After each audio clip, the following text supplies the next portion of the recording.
Cyril Linette, bonjour. Bonjour. Bienvenue dans le Buzz Média Orange Figaro. Alors, je rappelle, vous êtes le patron, le directeur des sports du groupe Canal+, le groupe audiovisuel privé. Vous avez annoncé hier le gain de la Formule 1. Est-ce qu'il y a eu une vraie bagarre sur ce dossier? Est-ce qu'on sentait que TF1, qui détenait les droits jusqu'ici, était plutôt en retrait sur ses droits de retransmission sportive?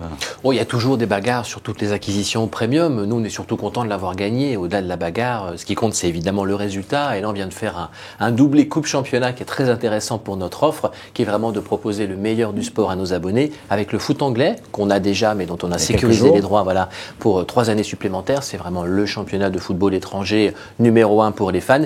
Et puis donc la Formule 1 qu'on n'avait pas, qui est une vraie conquête sur un grand feuilleton de sport hors foot et rugby qu'on a déjà de manière massive. Donc aujourd'hui, on a la fierté de pouvoir proposer à nos abonnés le meilleur du sport, Ligue des Champions, Ligue 1, foot anglais, rugby top 14 et Formule 1. Ça fait une offre formidable. Donc c'est une grande satisfaction. Sur le montant des droits, on parlait d'un montant de 29 millions pour Canal+. Vous auriez mis sur la table, il y a eu une compétition sur le prix réel ou pas?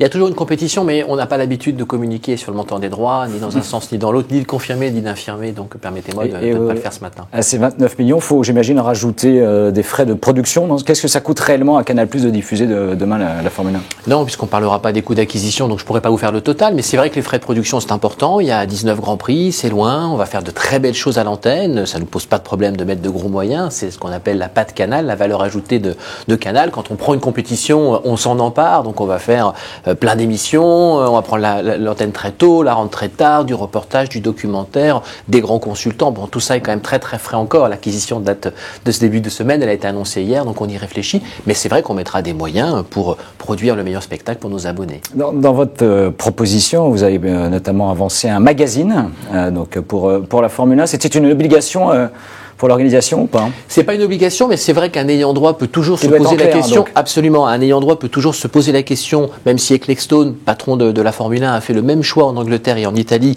peut se poser la question lorsqu'il confie sa compétition d'un opérateur gratuit, donc effectivement chez nous TF1, à un opérateur payant. Il n'a pas d'inquiétude sur la qualité du traitement Canal, parce qu'il connaît Canal+.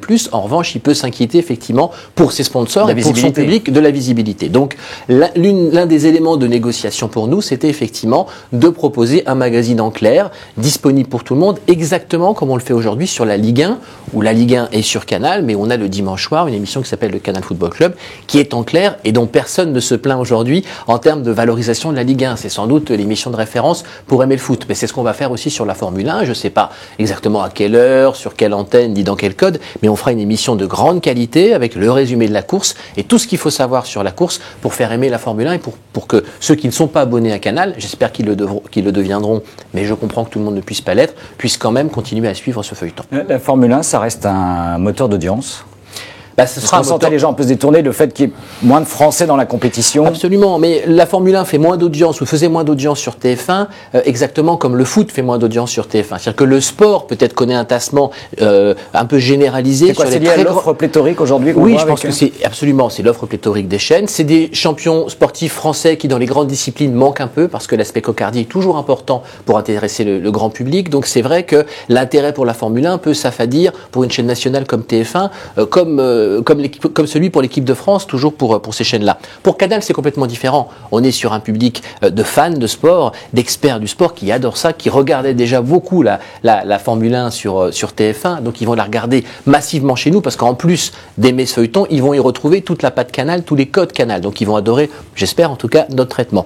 Par ailleurs, on n'est pas à l'abri, bien sûr, et on l'espère, que les fans de Formule 1 qui aujourd'hui ne sont pas abonnés à Canal, parce que ça n'était pas jusqu'à présent leur univers, seront via la Formule 1 et tout ce qu'on peut proposer par ailleurs dans le sport et ailleurs, attirer et ont envie de s'abonner. Ça peut aussi être un élément de recrutement, on y a bien sûr pensé. Est-ce que c'est ce gain qui s'ajoute, vous parliez du foot anglais et les autres droits sportifs que détient Canal+, c'est une victoire pour vous dans la bataille où on vous oppose régulièrement avec beIN Sport, le nouvel entrant? Oui, ce sont des victoires, ce sont 2 victoires coup sur coup, c'est une vraie satisfaction. Ça n'empêche pas quand même que nous restions préoccupés par la situation concurrentielle avec beIN Sport, avec cette chaîne émanation du fonds souverain du Qatar. Donc on a le sentiment effectivement aujourd'hui aujourd'hui de lutter à armes inégales face à un concurrent. C'est la politique du carnet de chèques, entre guillemets, contre une gestion plus rigoureuse chez Canal?